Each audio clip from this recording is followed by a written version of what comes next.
bisa buat orang yang benci sama beliau jadi jatuh hati kepada beliau? Kalau kita udah jatuh hati jadi benci. Kebalik. Nabi orang yang marah kepada beliau jadi jatuh cinta. Kita hampir jatuh cinta jadi marah. Kebalik nih akhlaknya.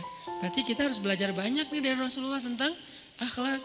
Beliau tuh bisa bikin seorang perempuan yang suaminya baru terbunuh, ayahnya terbunuh, pamannya terbunuh, saudaranya terbunuh dalam perang Khaybar. Yang dia bilang orang yang paling saya benci di muka bumi adalah Muhammad.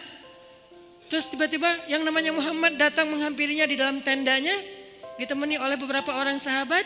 Lalu kisah itu diriwayatkan, Nabi datang dengan raut wajah yang penuh empati. Dengan raut wajah yang penuh empati. Bukan raut wajah orang yang sebagai pemenang perang. Kan Nabi menang perang waktu itu. Sebagai seorang tuan, bukan. Yang empati. Yang kayak sahabat banget gitu. Datang Nabi duduk di sebelah Sofia. Sofia diam aja, marah banget. Cuma dia gak bisa ngapa-ngapain karena dia berstatus tawanan perang. Mau gimana coba? Mau dia tusuk? Gak bisa, dia sendiri. Dan dia takut bahwa dia akan diperlakukan seperti umumnya orang memperlakukan tawanan perang. Karena dia belum paham, belum kenal Rasulullah. Dia kaget ketika Rasulullah SAW minta maaf sama dia. Kaget, gak ada cerita orang dalam perang yang menang minta maaf kepada yang kalah. Ada gak cerita kayak gitu? Gak ada tuh.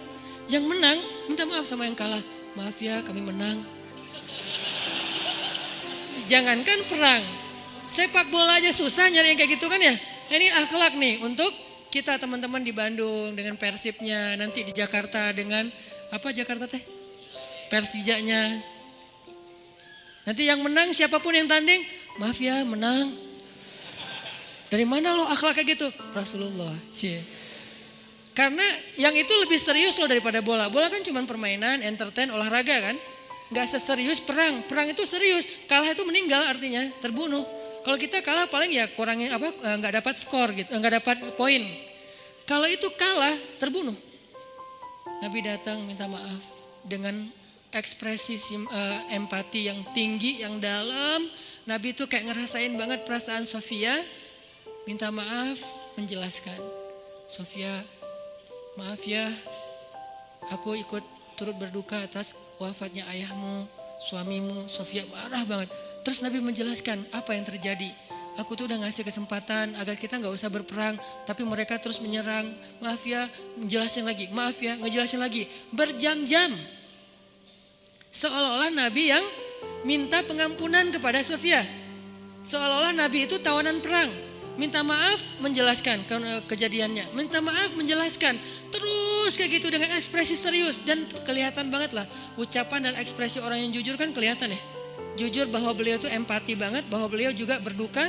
Terus sampai Sofia dari yang tadinya lihat ke bawah nunduk marah. Lama-lama ngelihat ke arah Rasul. Lihat ekspresi Rasul serius banget, malah dia jadi kasihan. Sampai akhirnya dia jatuh cinta kepada Rasulullah SAW. Kata Sofia, ketika Rasulullah SAW datang kepada saya, waktu itu dia adalah orang yang paling saya benci di muka bumi.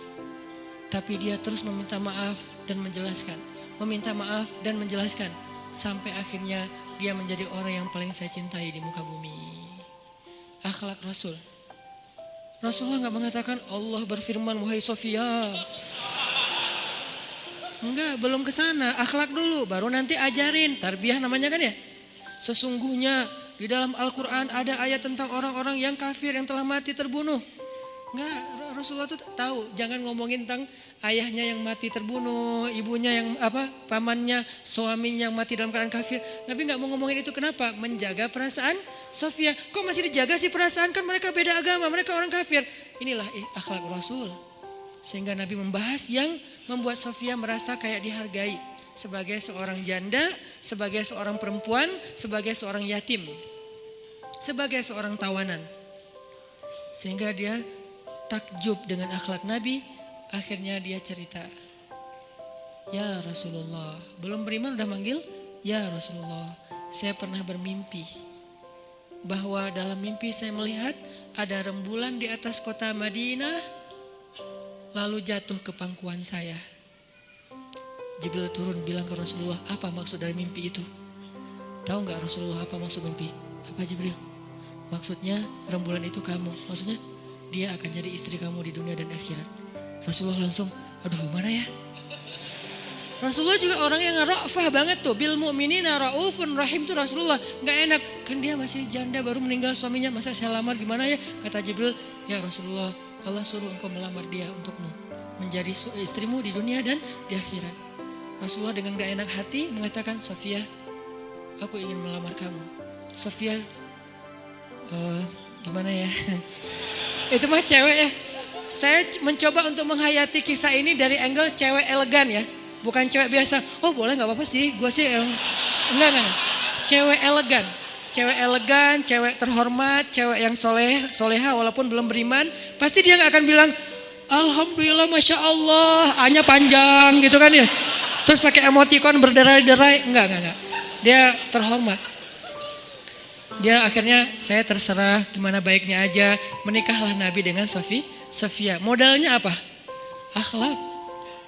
Bukan mahar yang besar, bukan akun sosial media followersnya paling banyak, bukan eksistensi, bukan gaya-gayaan, bukan datang bawa mobil mewah, datang bawa akhlak. Ini kayaknya modal kita belajar juga nih gimana cara ngelamar calon istri, akhlak.